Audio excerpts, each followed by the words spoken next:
All right. This is the official crossover between LC Valley Business Podcast and Jenny's Rules Podcast. Mine is generally focused on businesses in the LC Valley and what they do, and she kind of does the same thing, just real estate related. In the real estate realm, yes, per se. And you've done 10 episodes? I've done 10. You've done... I don't know. I think... 8? Somewhere in that. I think you're around that. Yeah. I'm Jenny Graham. I've met you. You're... Yeah. What do you think about my studio? This is... I think it's better than yours. I don't like sitting on this side of the table. It's a little, dyslexic feeling to me. You're backwards. It does. Yeah. It does. But I will conquer all. Now, in this mix-up, you started the podcast journey, I think, around the same time I did. Mm-hmm. But why? Give the reason why you started it. Well, I thought it would be cool to show the LC Valley businesses in a way that people haven't seen them, because you just see them in as a storefront or a person that, sells services. Yes. And you don't know the story of how they got going unless you're really close to them, and people like hearing that. So I think it's a good way to get some exposure for the businesses and the studio itself. So you could do a podcast, or I can help you out with some marketing, all that kind of stuff. So it's kind of a win-win scenario, plus maybe a foot in the door if someone needs some help with some stuff. Like websites or logos? Yeah. Logos, just any creative thing that you would use for marketing, like videos and pictures, photography maybe. The studio is Weaponized Media. Correct. Sorry, I don't think that was discussed. It's not on the TV it's not right even now. on the TV. Just got the business podcast and the Jenny's Rules logos up there. Yes. Why did you start podcasting? Well, besides being forced into it. I wasn't the one that decided that this should be happening. You and your family brought me along to build some business and to promote the studio itself and to help me out, which is super appreciative. And we've known each other for many years. 6. More than 6. I was going to say, how old were we in? I think we talked about this in 5th grade. 11, 12? 11, 12? I don't know. That long? Ugh. 15 years? Now the kids are going to be that old. I know. It's terrible. I know, it really is. But I wouldn't have started this journey without your guys' help and your envision of it, which I struggle with some sort of creative. I'm not the one that would just come up with it. So for you guys to give me the space, the feel, the logo, you guys do it all for that. You do, pretty much. So it's not much of a logo. It's very simple. Well, it is my motto. Yeah. I mean, I just kind of put something on the screen one day and then it worked. Didn't change it. Well, how'd you do yours? You changed it up a lot? No. I just put the aerial view of the valley and then put a circle and some letters and yeah. So much. Made it look cool. Customization. Yes. Yeah. You got some letters all over the place. But how do you think the podcast has helped you? Has it started to, gain you some business or? I've definitely gotten referrals from the people I've interviewed, and it's took a couple people, some video watching, to figure out maybe of what kind of realtor they do want. I've gotten a good feedback on that because I want to do a bigger realm of just, not just realtors, but I've done insurance already. I did dronography one, this last one. So I want more of that because it's a scary thing. You bought your house before. You know the process. I don't know the process. Still. I just kind of went with it. So to maybe help someone out, I'm hoping that is starting to reach people in a way. And for you take parts of the podcast, even yours, right? You take little snippets, 15 second blurbs, and then you repost them on different platforms, which again, I don't know if it's best to have it on just one. It needs to be on a multiple level to really hit an impact. Right. And I mean, you're so into the social media stuff. Do you feel like things work better than others in terms of drawing people in? Yeah. I don't think the full episodes ever do as quite as well as the clips. The clips are kind of the short attention things, so you could say, "Oh yeah, I saw you on the podcast" things, but I try to cut out parts that people can identify with, and kind of capture the person that was in the podcast pretty well. So you can say, "Oh man, I didn't know that about them," or "I didn't." It resonated with me. Yeah, or I thought something about this person, and this kind of like changed my opinion of them. I like them. Maybe I want to buy a house from them, Maybe I want to go and visit a new business that I didn't know about that was in existence. Right. Which, I mean, the ones that you've done so far have been in the Valley for a number of years. Yeah, we've got pretty much all of them have been. I don't think any of them are brand new. I was going to say, I don't think so either. It'd be cool to get I think the newest one is probably Hops and Vine, and they've been there for a couple of years. Yeah. It'd be cool to get more people maybe intrigued on as a way to promote their business. Like a brand new one. Yeah. We'll find somebody. We'll find a brand new business. Click the link below. No. If you put one. Yeah. Do you have a link to your website? No, not yet. Do you have a website? No, not yet. Oh, are you making it? Yeah, just gotta. When do you have time? Make all the other ones. All the other businesses. So, name them off, because there's a handful that you. The family businesses are the O-Ring store. Of course, Groundwork Brewing is the one everyone knows around here. It's kind of the second hobby type Product business. Placement. Yeah. We have Weaponized Media, this studio. We have Seismo Sound with Joseph Seismo himself. He's a real G. And he does live audio mixing, sound recording. DJ. We've got studio. He does wedding DJ. So you check out their YouTube. We got some music. I do the filming for that as well. It's pretty cool. It's a lot different than podcasting because cool. I don't want to touch that audio. This I can do. These new microphones are also very nice. Yeah, they took a lot of work off my hands. Like it gives you the individual files in case the audio that comes out of them is kind of wonky because it puts them both into a stereo.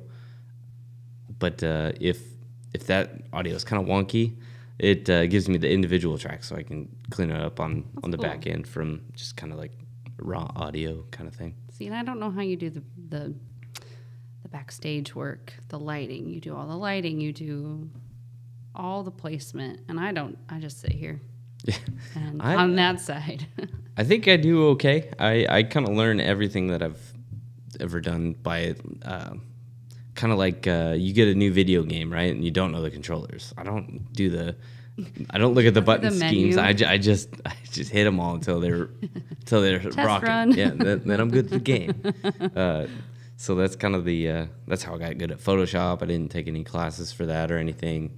And I'm a level 99 wizard for sure. Trial by error. Yes. Nice. Probably had more errors than successes. Control Z. Undo. Yeah. So I think it's kind of the one of the best ways to learn something is by doing it, and especially if you have to do it. Otherwise, you don't have a job kind of thing is kind of the best thing. And learned a lot of it working for the O-Ring store. So marketing for that place is it's more difficult than beer. Getting people excited about O-Rings is not the easiest. And there's a lot of technical information that you push instead of I have a Hefeweizen here. Come have some. That's way easier. I was going to say there's one right here.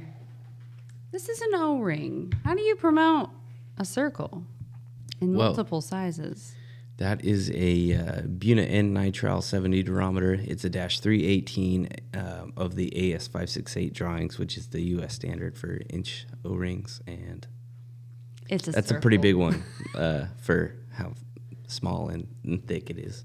Well, I've started working there over the months. I mean, I think it's almost a year now, doing quality control stuff, and I didn't know much about an O-ring, and how many times, because I do those supplier surveys for the business, of all the questions that they want to know about that thing, if it's got chemicals in it, if it's, you know, all sorts of craziness in just a circle.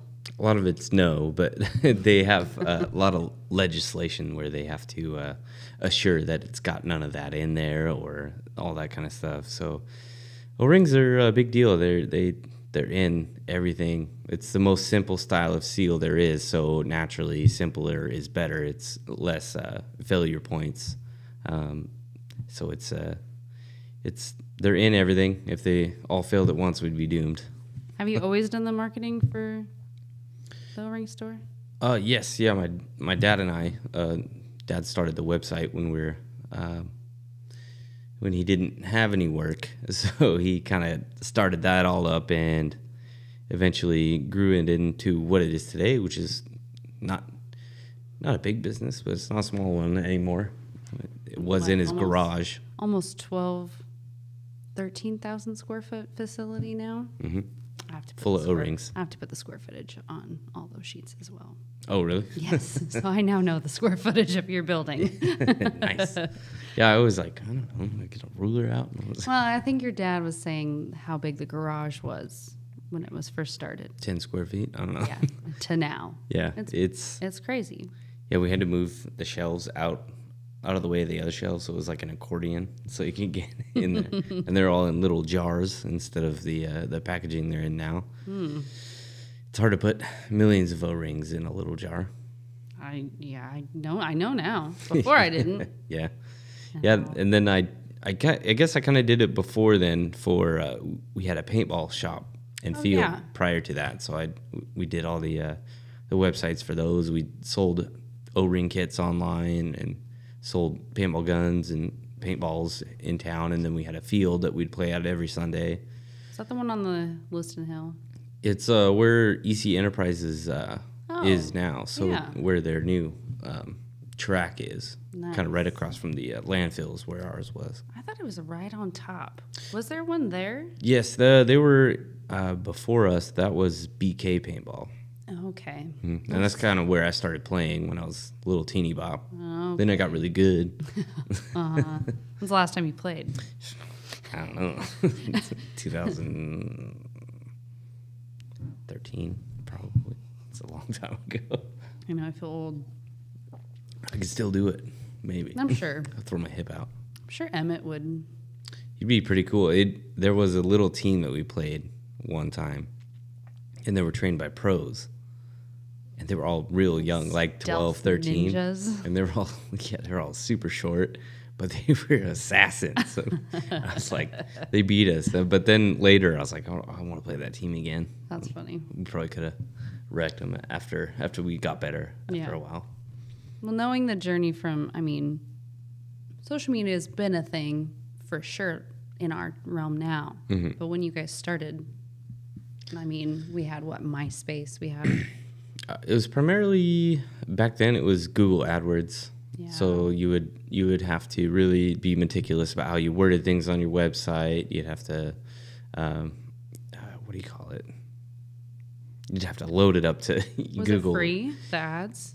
No. You'd want to have it be optimized for search so you could be listed on page 1 for free. Oh. But you'd also do AdWords for the ads on the top. Right, in the search bar. Yeah. Yeah. Which a lot of people use. I've always skipped those and went down to the relevant ones. Someone said to do it misspelled sometimes. Like if it's a common thing, because sometimes if you're... They probably fix it though clicking, nowadays. Probably. It's probably that autocorrect. But they were like, oh yeah, do some misspelled ones just in case. Yeah. It's like, what?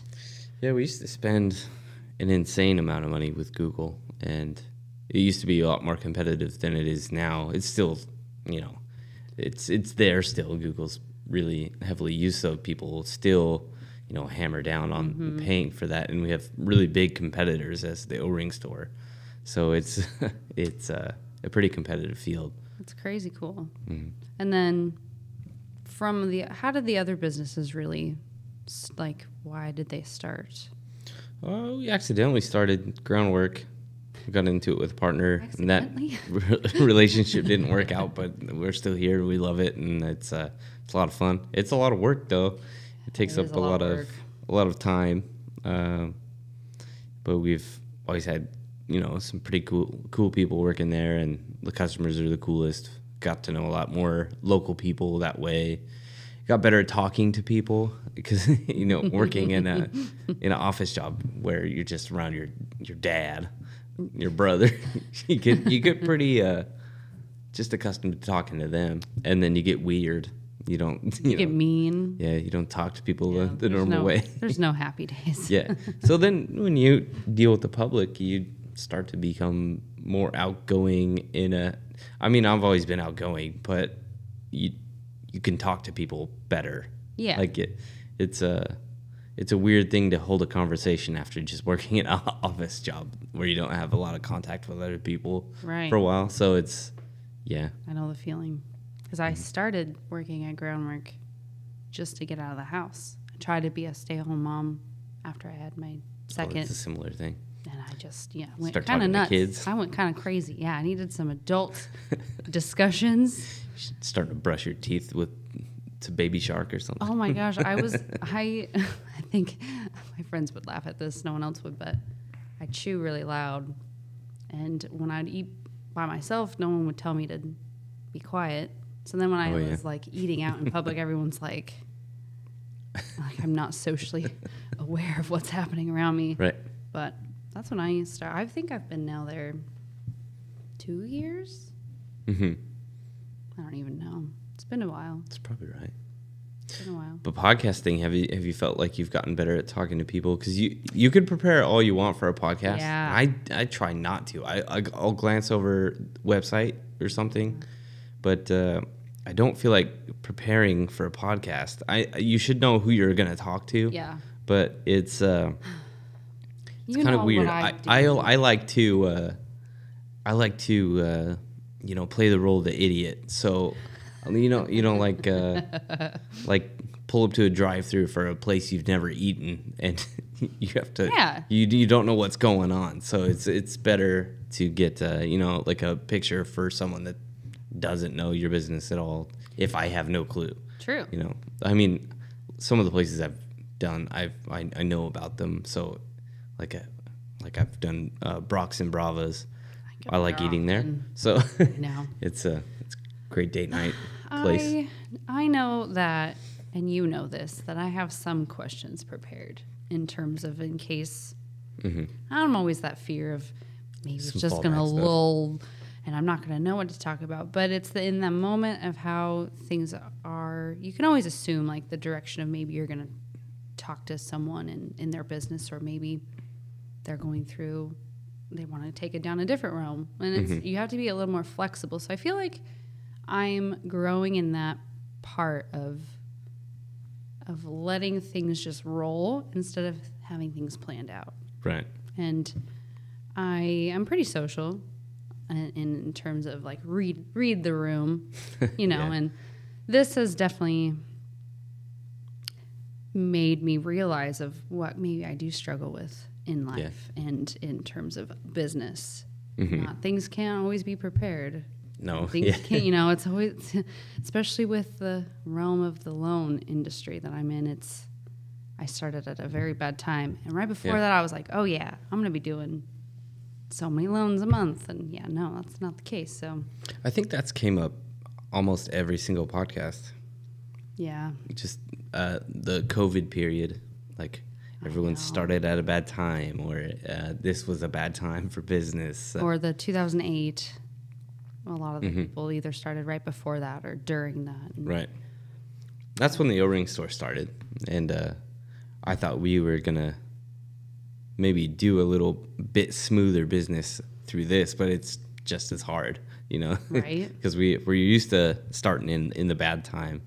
But I feel like that's a great time to start a business, ironically, because you can build up, you can do things differently than the established businesses. You can kind of be the fresh kid on the block kind of thing. I'm trying to just, get my foot in the door and trying to make kind of an impression, or like a good first impression, to where I want this to feel like this is actually how I am in real life, and not like, social media blind where all I post is just, times are great. And it's like, yeah, but Right. the real stuff.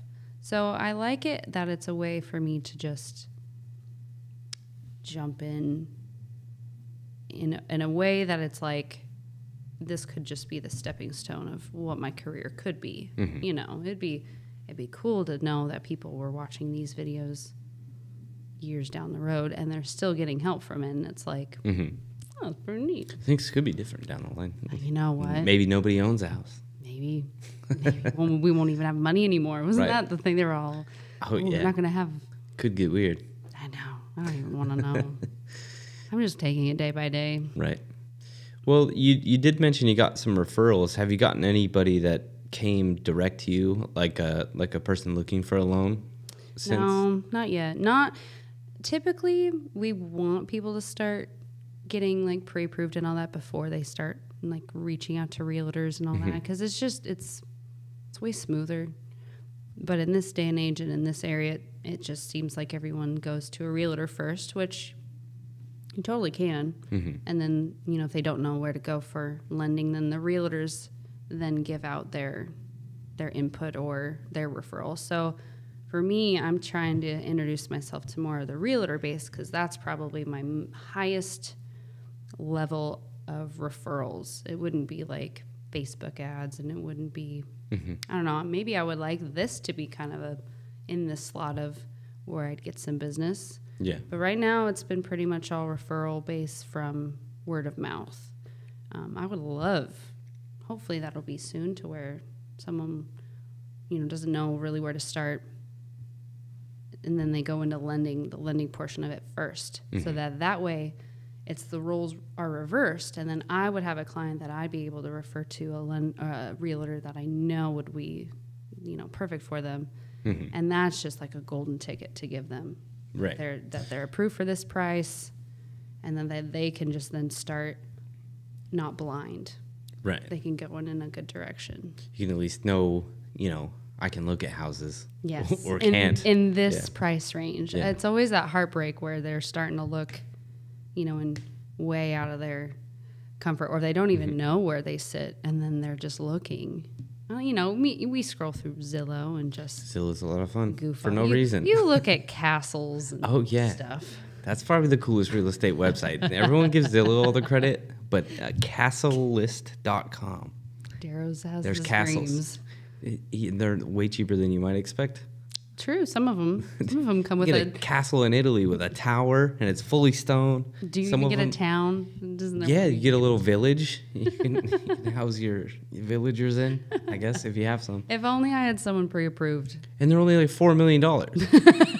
Just only. I know you say only, but if you think about a $4 million house in the U.S. probably wouldn't be that cool. But if you got a dilapidated castle that's halfway rebuilt, it's way cooler. In one, BC or it'd be a little more people died historic. in there for sure.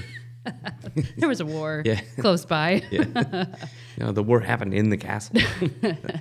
Yeah, no, that's the coolest real estate website. So if you could get a loan.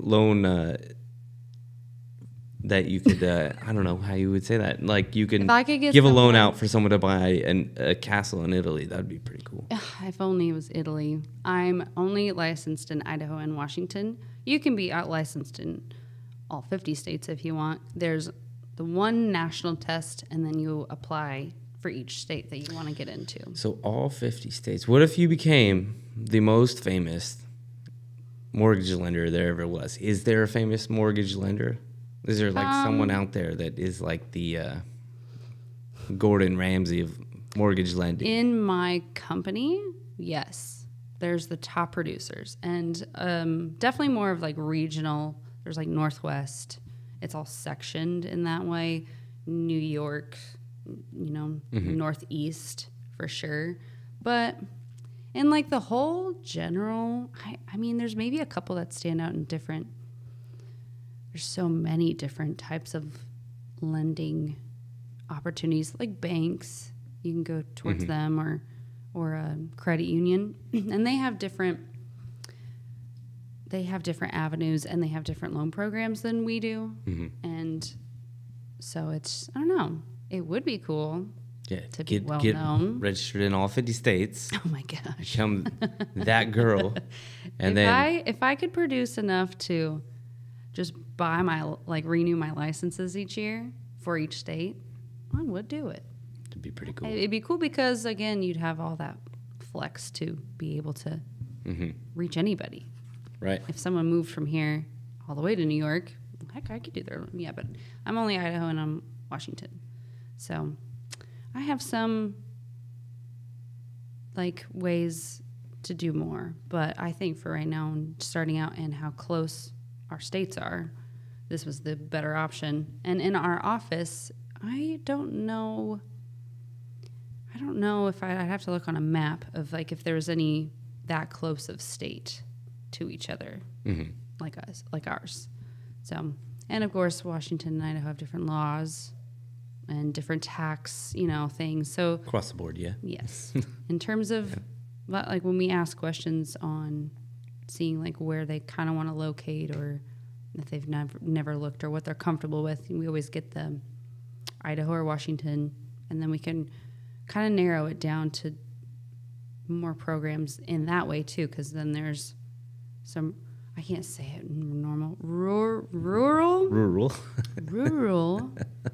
loans. There's VA loans. There's different avenues, and per state there's different things, and we want to give someone maybe a more exact number.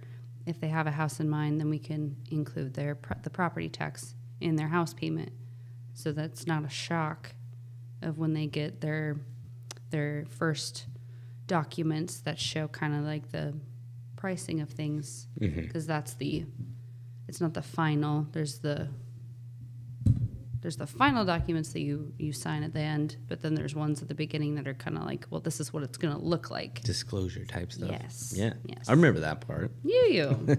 Yeah. I know. I remember when we bought ours that we had to write our name the exact same way every time, and I had gotten married just 2 months before we bought our house. Oh Lord. Yeah. So I was still learning how to write a cursive G. I don't know why they would want you to, because they made me write my full name out as well. So you had middle name. I was like, I'm not going to be able to produce this over and over, because I signed my first name, last name on everything. Do you do Martin Darrow?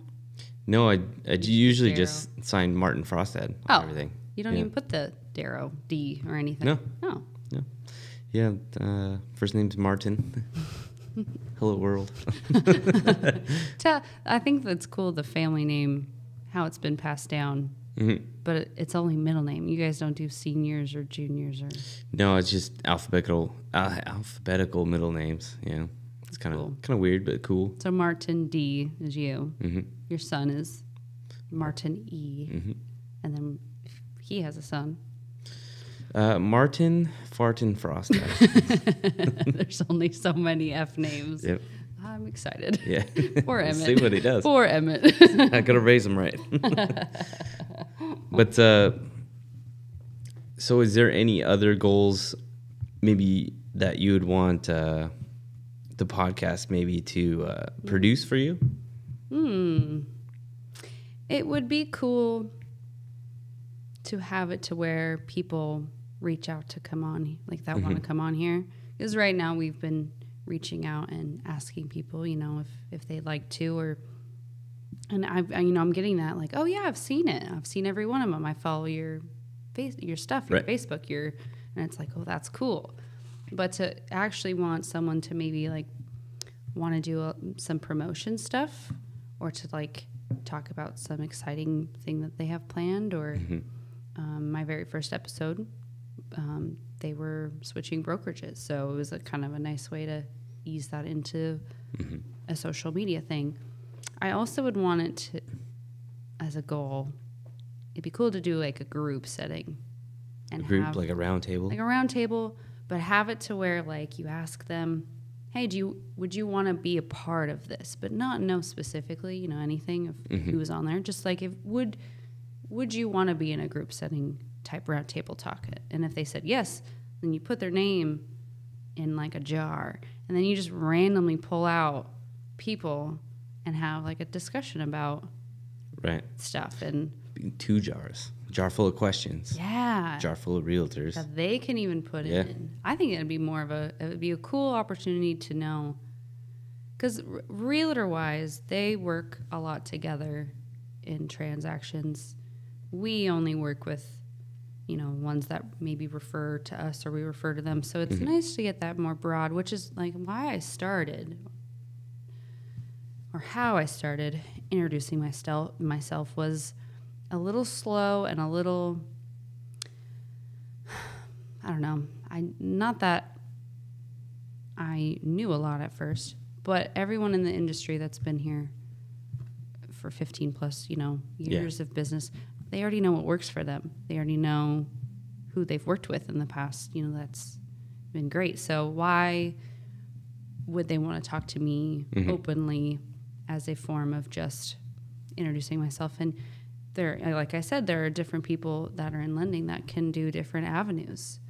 And sometimes people are wanting more like crunch the numbers, who has the cheapest, who has the most bedside manner. I don't know. So I just want to be able to introduce myself in a way, but maybe have it to where I won't feel like that anymore and have it more of a made a name for myself.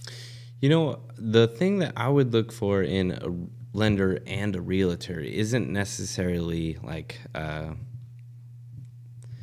don't care if they're nice. I don't care if I care if they're nice because I want them to be nice to me. But someone I'm comfortable with handling it, because I'm not going to look into the details. Yeah. Which sounds terrible. Yeah. But I want someone, that's trustworthy, welcoming, say what they're going to do. Right. And have it be what they do. Right. Yeah, totally. So that's kind of, so I think the podcast is also probably a good way for your guests and even you to become approachable.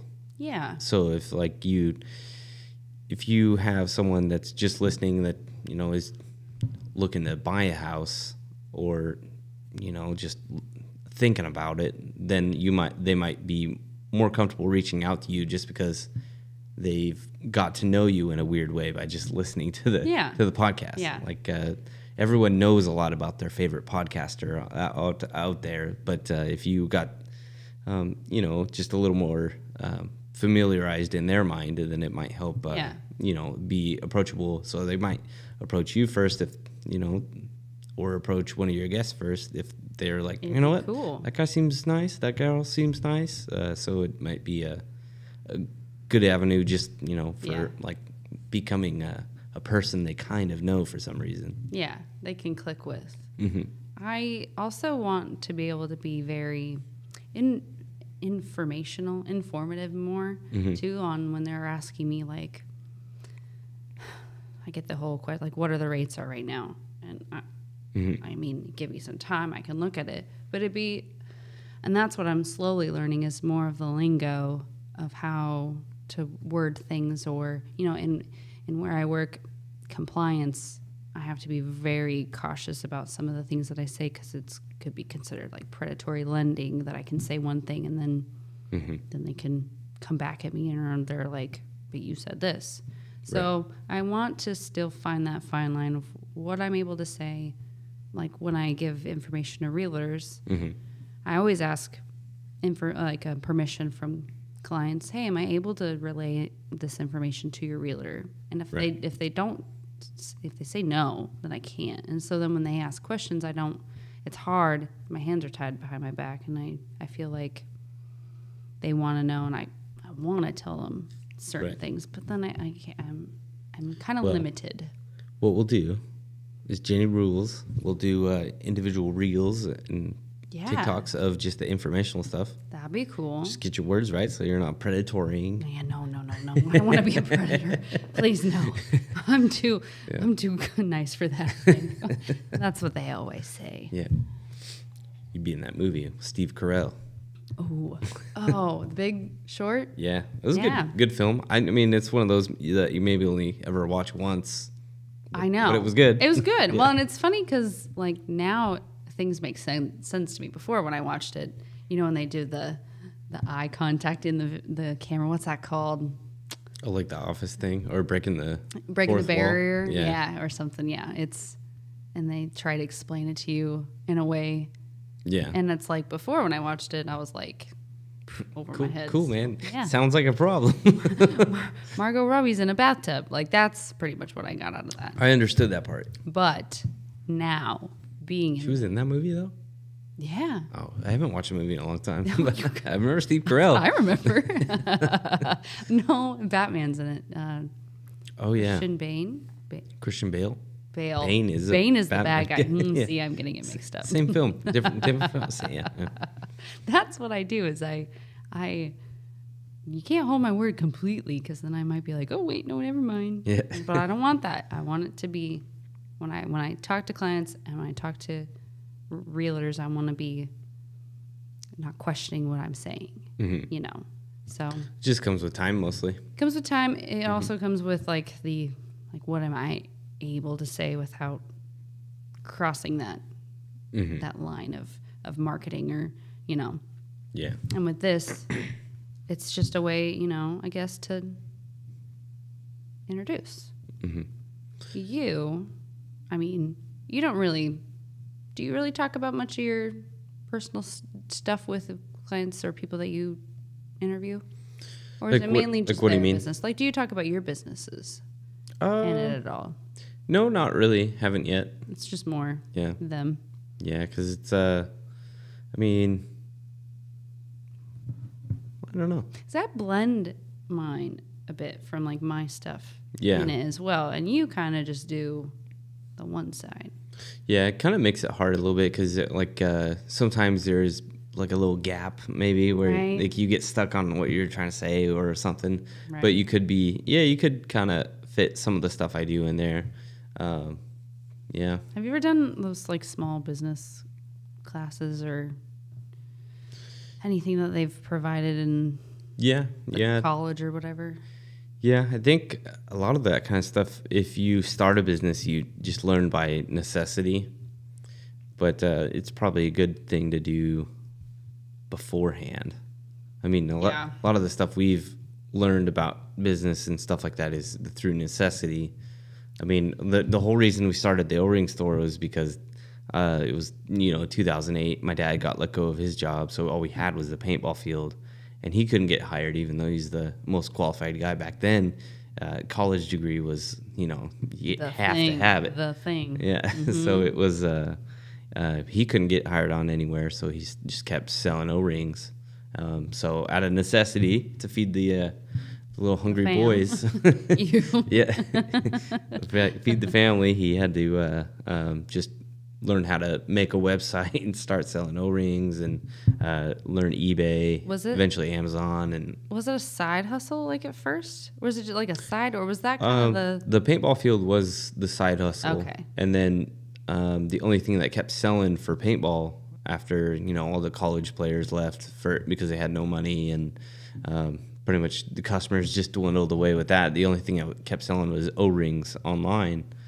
So we made O-rings for like pneumatic air nailers, like staplers, just kind of all kinds of tools. Then we got into selling them in bulk, and then kind of just kept growing from there. Moved out of the building, got a little building, outgrew the little building, got a little bit bigger building, and then moved out to where we're at now. And it's doesn't seem like it took as long as it did, but now it feels like we've been at the new place for 1,000,000 years. Yeah. Well, since I've been there, for sure. Mm-hmm. You haven't brought up Ellipsis at all. That one is, I didn't mention that in the beginning. That's kind of a joint venture between us and some partners in the UK.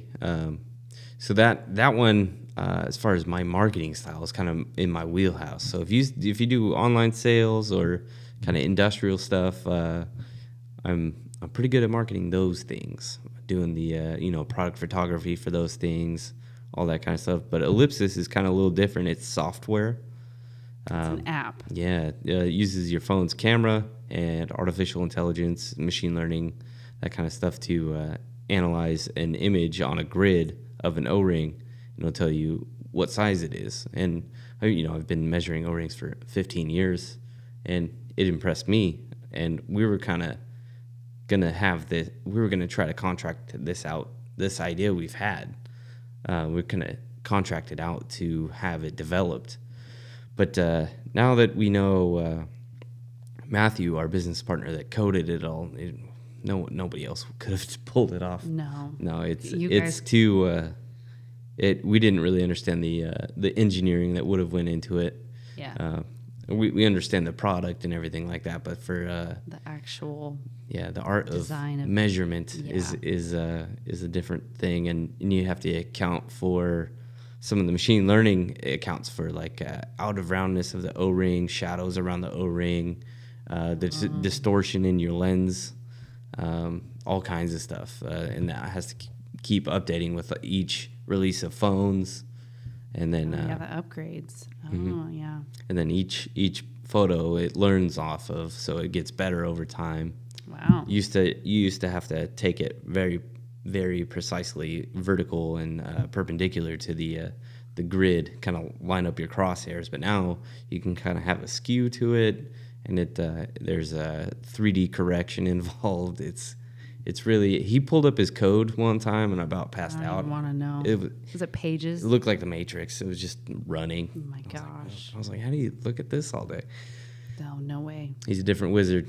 He is really cool. Him and Andy. Mm-hmm. I've had several meetings with them, and UK time is way different than US time, and the times for our meetings is a little early, but it's been a whole experience of just the reason why I started working at the O-ring store was because the loan world had been so slow that I kind of felt like I just needed to keep doing something, and so doing the quality stuff.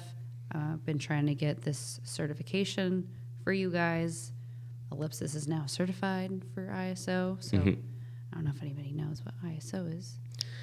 Quality control system. Quality control. It's crazy, and then there's companies that only buy from these certified companies. So hopefully it'll expand your guys' business more and endeavor. And like I think when I first started, I had asked the question. I was like, well, haven't they already made measuring apps to where you can like measure a straight line or or something? And the way that I asked was like, yeah, but if it was like a picture frame, but I mean, I think it was more in depth that this has never been built really before. So this is very precise. I think it was if you use the box, it was. Currently, before he's doing like more calibration on it. Even it was like 0.08 plus or minus of a millimeter, which is really good. If you're using digital calipers and you're really adept with those, you're still not gonna do as good a job. And that's I'm really good with digital calipers. Yeah. I mean, you're measuring something that's flexible. The out of roundness can even get you when you're using calipers, so you can kind of get an average of that. But that's, I mean, there's too much human error in a lot of those things. So what it basically is a computer vision system, which a lot of what's going to be our competitor is a $200,000 computer vision machine that now everyone that uses our software has in their pocket. And don't need to go through. And it could potentially be as good of measurement quality, and then probably better at repeatability of the measurements. Same. Yeah. Yeah. Each time. Yeah. Yeah. I know when we were talking about the scales and how light some of those O-rings are, and trying to measure one, it's like, I don't know, the scale did not know how to function with just that little tiny weight. It'll throw a different number each time. So Yeah, they hardly weigh anything. My gosh, I know. I think there's the 0.5 mil by 1 mil. It's like a speck on your finger, and it's probably like the width of the lines on your fingerprint. Yeah. So they're tiny. You saw that little the weights, those Yeah. for calibration. Oh my gosh, the tiniest little weight was so teeny. Yeah. But it weighs it, and it's been a whole new realm of my learning. Mm-hmm. But it's cool to see that how it'll pop off in terms of It's nothing like super technical. It's just very detailed. yeah. Yeah. And I mean, I should probably know this, but marketing. Have you only marketed in the U.S. or are you marketing in the U.K. as well, or all For around? Ellipsis, Yeah. I've marketed pretty much everywhere. So initially, we were going to market specifically to people that sell O-rings, but now it's a little different. Your competitors? Right. So it wasn't like so Ellipsis is a totally separate business than the O-ring store. So I mean, we have some involvement with Ellipsis, but we were going to treat it as, in order for it to be as big as the O-ring store or potentially larger, as you add more components in the system, like gaskets and what have you. That makes sense. Which so you have to look at it as a separate business. You can't Blend it. Yeah, you can't blend it. You can't use it as well, and it would be like predatory lending. It'd be also illegal, especially in the UK, to use like you competitors' data if they're So yeah, you have to be very careful with that. So you have to.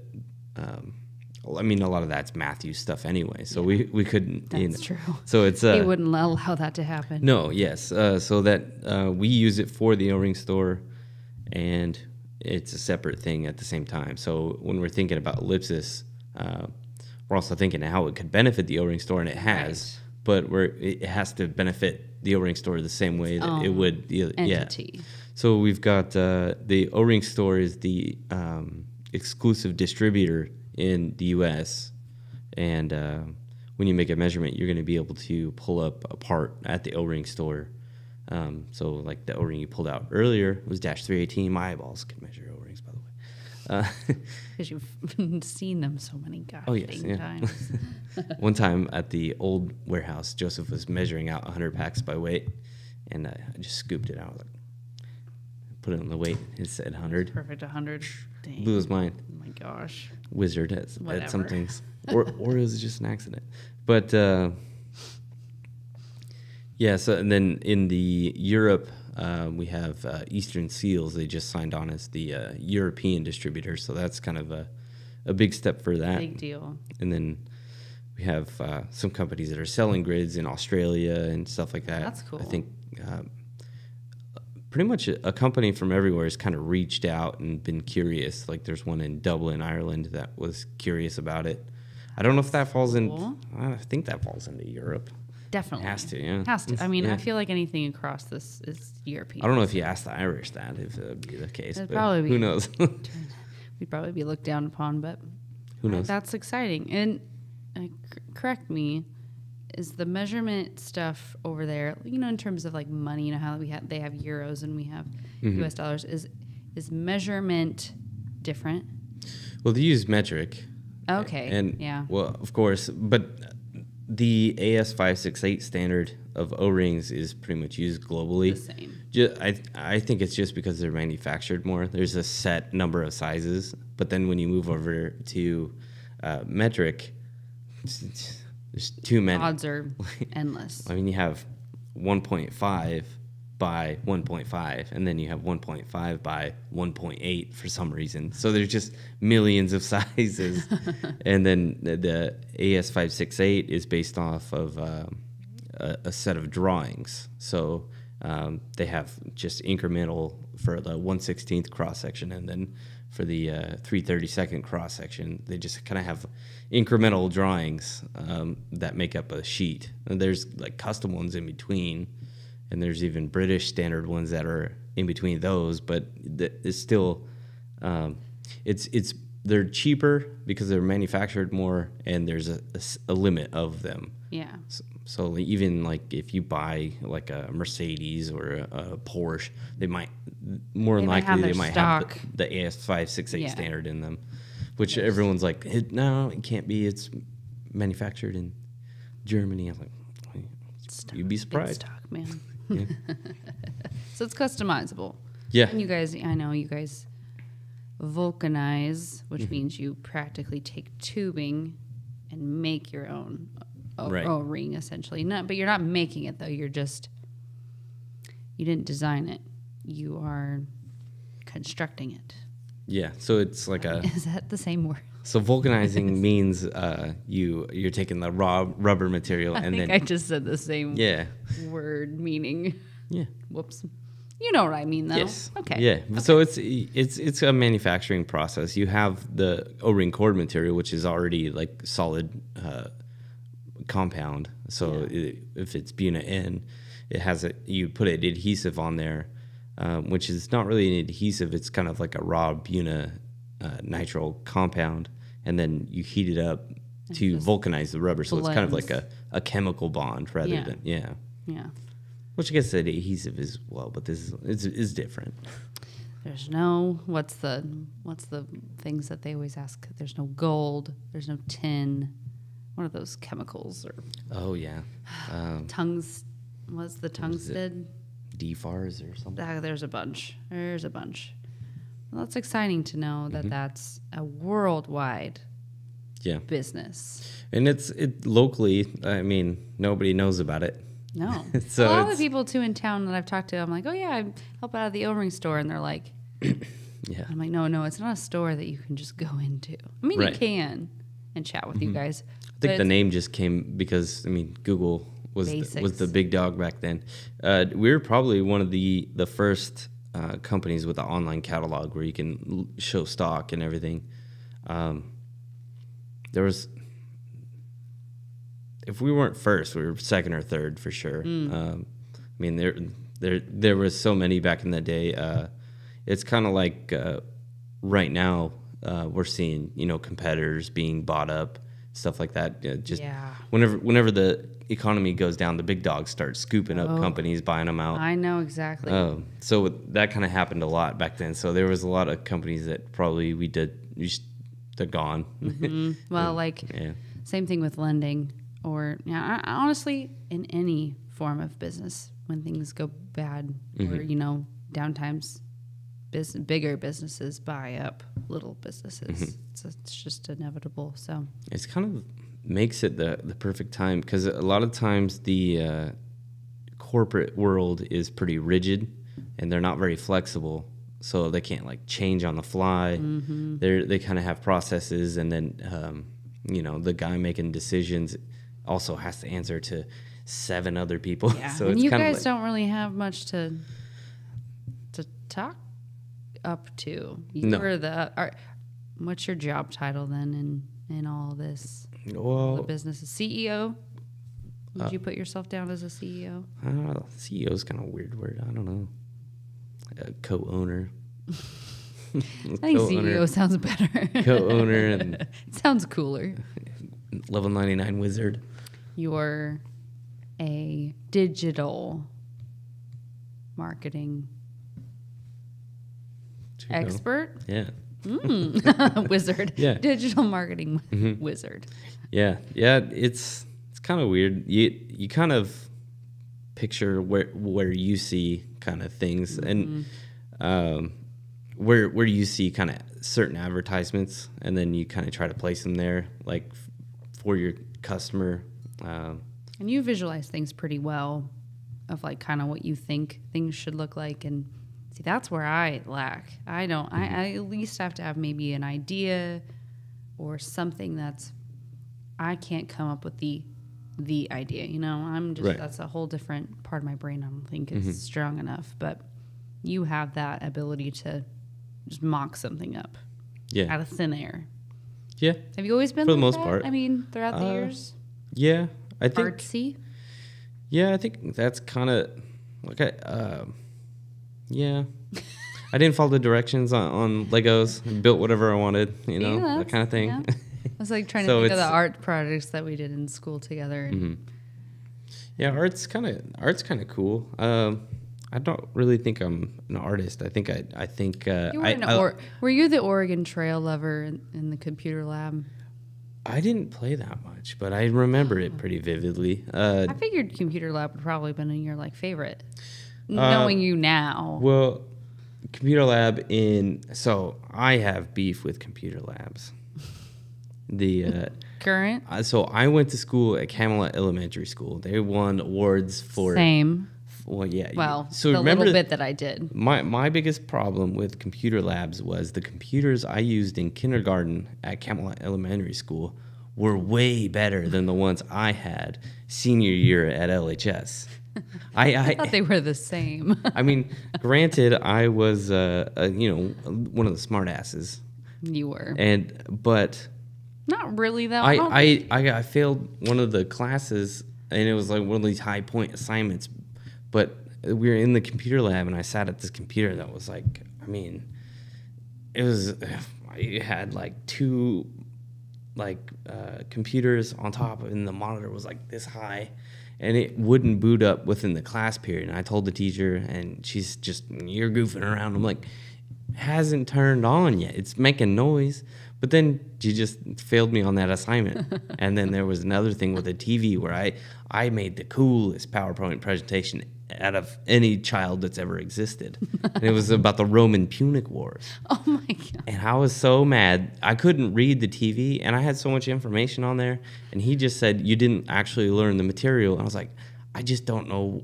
I need a point of reference. I can talk off the wheel, but I can't read your TV.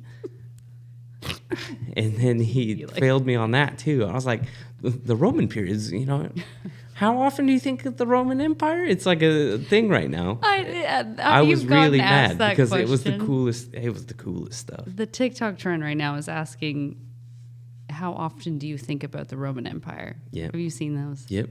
And how often do you think about the Roman Empire? Pretty often. I haven't asked. Punic Wars, where they were marching elephants over the mountains. Hannibal at the gates. Oh my gosh, I don't know. There's all kinds of cool stuff. It was a long reigning. I know it was, deal. But it's not something that I just think that stores. Again, there's things that are stored in my brain that don't make sense. Music lyrics from God knows what time frame I've learned. Right. They're still there. But the stuff that I've learned in my schooling. How many full songs do you know? Oh gosh. Because if you're like a singer like the local legend Shania Raleigh, she knows a gajillion songs. She does. From start to finish. I don't think I can measure it out. I can maybe do like 2 or 3 songs. More than that. Full song? At least 3 of Taylor Swift's albums. 2 of them were my breakup CDs, and they were on repeat. So I definitely know at least those. All of the, oh my gosh. Remember when we were little, those hot hit tracks? Oh, now that's what I call music? Or No. It's like it looked like an MP3 player, and you put the little disc that was like a keychain, and you collected all. I didn't have that. What's it I had the pet called? one with the dinosaur. No, I'm going to have to feed him every day? I'm going to have to Google it for you because 90s stuff was they weird. only had the one song on that little track, and you clicked it in. Oh my, why can't I think of it? It was like hit or hot tracks or something. Nope. Yes. And so I knew those songs by heart, but I had one of the Walkmans. I had the Twisted Metal 2 soundtrack in there. It had like some what was it? Rob Zombie songs in there. Yeah. I thought it was the coolest. I was playing some basketball at Camelot Elementary. I definitely did LimeWire when someone was trying to. Dangerous. They were asking their teenager, they're like, "What's LimeWire?" Like what they thought LimeWire was, and then the parent was like, "Oh, we downloaded pirated music," and she goes, "Pirates?" It was really funny. Your younger crowd won't understand. LimeWire was cool. Also dangerous. Loved it. I know it was. You had to watch the file sizes. You make got sure. Pop up. You click out of that pop up right away. I did not. I don't think I ever gave my parents' computer like a real fatal virus. I wasn't allowed to have like AOL. Oh, the instant messenger. Yeah, I did it at my friends' houses, but I played the... Chat rooms were a big thing. They were. For random reasons. And then MySpace came along, and then you just messaged on there. And that, MySpace was the pinnacle of social media. The whole coding thing. Everything was friendly. Yeah. Everything was nice. You can, well, not everything was friendly. If you weren't on someone's top list of friends. Small beef here and there. Just little beefs here and there. If you put your girlfriend above your best friend. Yeah, big deal. They're going to be mad at you. If you changed your song to a sad song, you know they're in a bad, dark place. Well, it's kind of the retro version of posting. I'm not doing okay right now. ... And then posting that on personal Facebook. surveys. Did you ever do those on Facebook? Or not Facebook, MySpace. No, I do remember that's kind of the start of the, if you don't share this, you get a month of bad luck or something. Oh, gosh. You don't get laid and for a year. We believed it. Yeah. We Stuff like that. believed it. That's funny. That's crazy to think, though, that how small something starts and to see the potential things have. Oh, it's just, us as kids thinking what we wanted to grow up to be when we were older. Hell if I knew. I don't think I got... There's things that you couldn't even think of that are jobs now. No. And now, I don't think... I didn't start my actual career, if I would call it that, till I was 30.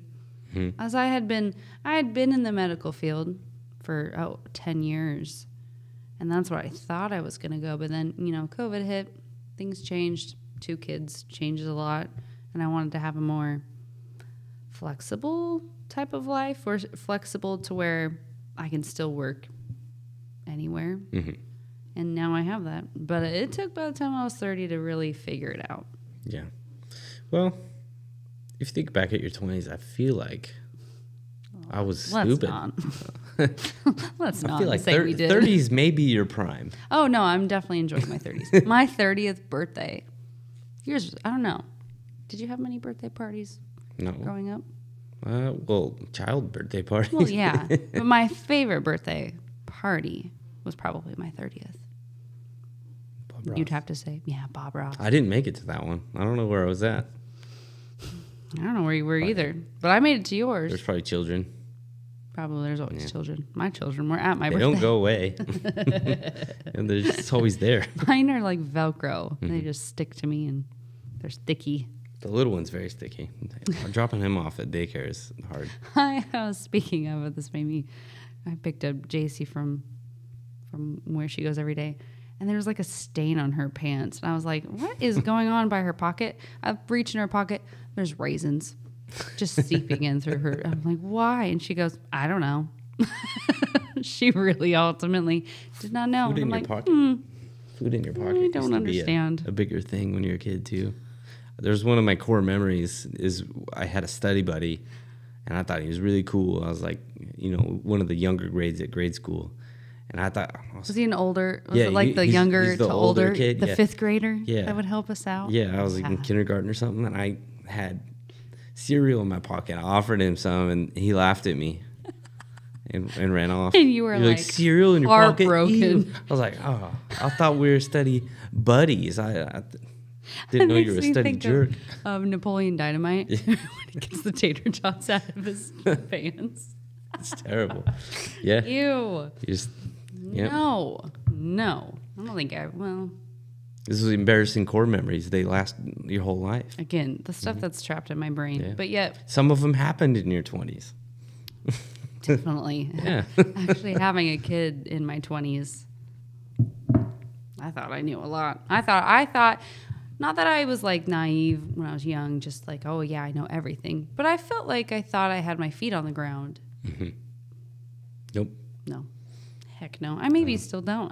Again, the jobs that I have, which are quite a few, I've just happened upon.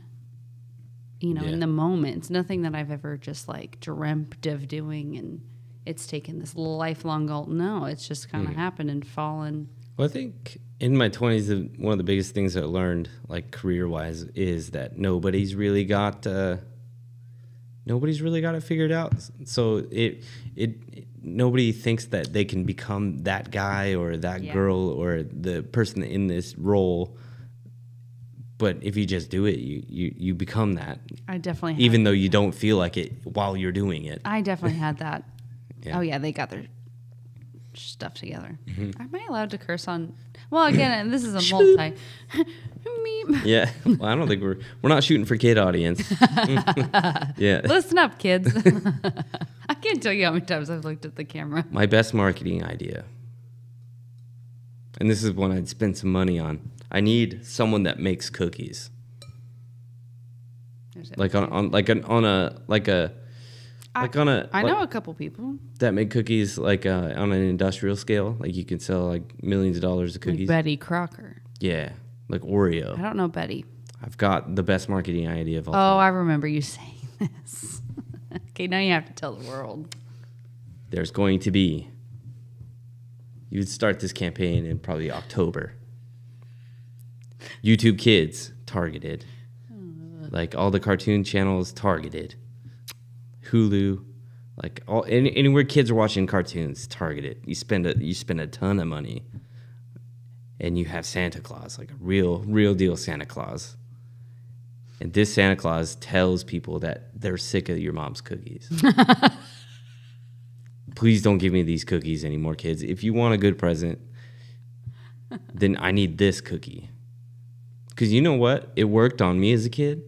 Is those old commercials where Santa wanted cheese? Oh yeah. We put cheese on the plate. Yep. So I put the reindeer. Someone was like, "You got to think about the reindeer." So like, I would straight up score. Predatory market towards the kids. Cookies, sell them. Subscribe to my. So channel. I need a cookie manufacturer and a startup. Yes. Or one that's. I mean, Crumble's pretty well known now. Yeah. Crumble would be a good one, but we need what was it? I don't know, the ones that you would go to the website and play the games. The little yeah, I remember those. It wasn't Miniclip, it was like candystand.com or something. I remember. Oh my gosh, talk about a memory. Yeah. That's crazy. Some of those memories they don't unlock until you see something or smell something. Yes. Oh, smell for sure. That's wild. I thought you were gonna go into like the Girl Scout cookies. Oh yeah. Girl Scout cookies might be a good one. That'd be a good one. Set up a sales funnel for one specific girl, and then she breaks a world record for the amount sold. Yeah. Like I want little Becky's. Like that girl that parked out in cookies. front of a pot shop and like made thousands. Oh, that's a good idea. Right? Yeah. Smart. I mean, there might be adult supervision needed, but yeah, oh good idea. Talk about marketing, yeah. You know what I noticed the other day? We have that Hulu, but we don't have it to where like we still see ads for stuff. I saw a ketchup commercial, and ketchup's like they're kind of at this point in their lifetime where you don't really need to promote about ketchup, but it was a freaking one about ketchup. Yeah, I was like, I think the bigger companies they have to spend money on like marketing and R&D, the taxes. Yeah, because otherwise you're just paying it. Yeah, so that's true. I guess that's why Super Bowl commercials. Oh, that's a Super Bowl commercial. Super Bowl. There's a reason they like those. There needs to be more quirkiness and like risk taking in marketing. Everyday marketing. Yeah, because I mean, there's not enough. You have to wait a whole year's worth of build up. Yeah.